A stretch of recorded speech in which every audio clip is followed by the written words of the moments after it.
Mayor Bowser, in what section of the district is the District of Columbia mentioned in the Constitution specifically? I'm sorry, was that for me, Madam Chair? Yes, Mayor Bowser. Yes. What was your question again, sir? Turn your In mic on, what section please. is the District of Columbia? Can you hear me? Yes. Okay, in what section is the District of Columbia mentioned in the Constitution? Are you referring to the district clause, sir? I'm asking the District of Columbia, where is it mentioned in the Constitution? The district clause. There may be. It is not mentioned. It is not mentioned. It does mention the federal district, but it does not mention specifically the District of Columbia. But the Constitution, and that's Article 1, Section 8. In what context is the federal district mentioned in Article 1, Section 8? I'm happy to go and refer to your references, but I don't have the cites off the top of my head. Well, it's to exercise exclusive legislation in all cases whatsoever over such district as may become the state seat of the government of the United States. That same section says that Congress will have the authority to purchase places for the erection of forts, magazines, arsenals, dockyards, and other needful buildings for the district. Your proposal makes the National Mall, the White House, and the Capitol Complex the new district in the Constitution. Where are the forts going to be, and where are the dockyards going to be? The forts, there is a system of forts around the District of Columbia currently, as you know, and those forts remain. I do think that your question may be somewhat outdated, sir. And when we think about the threats to our nation, we see it not in the form of people descending on the district where we need to be on high ground to defend. What we've seen actually in our most recent history, that our threats are domestic. That we have to be concerned about how the national intelligence apparatus can keep our nation safe.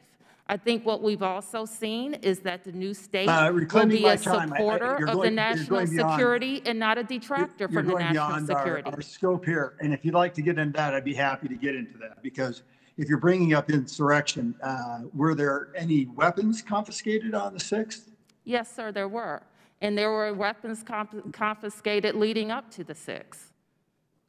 Oh, no. And there was also an explosion, an incendiary device that was located very close to this Congress, and where lawmakers were put in grave danger. I think you made my point. Yes. I think you made my point.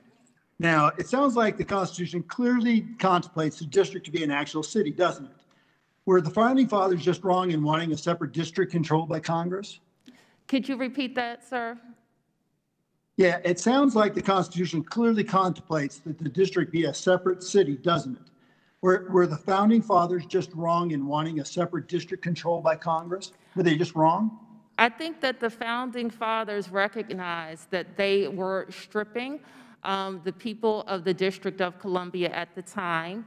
Only white men at the time could vote, and that they recognized that that was an issue that was going to have to be dealt with, both for representation in the national legislature and for self-government. So now, let's going back to the size of the city. Yeah, you said it's about 700,000. Do you think that the size of Paris at the time that we considered this district was taking into consideration for the design of the district?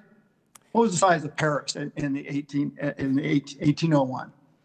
I'm not sure what the size of Paris was in 1801. It was about 630,000. So I think they took that well into consideration. Can you tell me when the district came under congressional authority?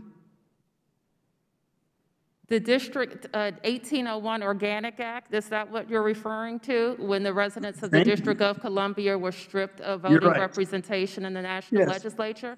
Yes, 220 years ago. Can you tell me when the district came? Can you tell me from what states the district received its territory originally and when? Congressman, I'm happy to go over a history lesson with you at the appropriate time. We, as you know, the states of Maryland and Virginia granted to the federal government lands that now comprise the District of Columbia. One last question to Mr. Smith. In the fact of the retrocession, House made it illegal, passed a bill finding it illegal. Mr. Smith, do you actually hold that the argument you heard from the delegate, Mr. Norton Holmes, in regards to being owned by Maryland suffices? I think there are 3 points to make.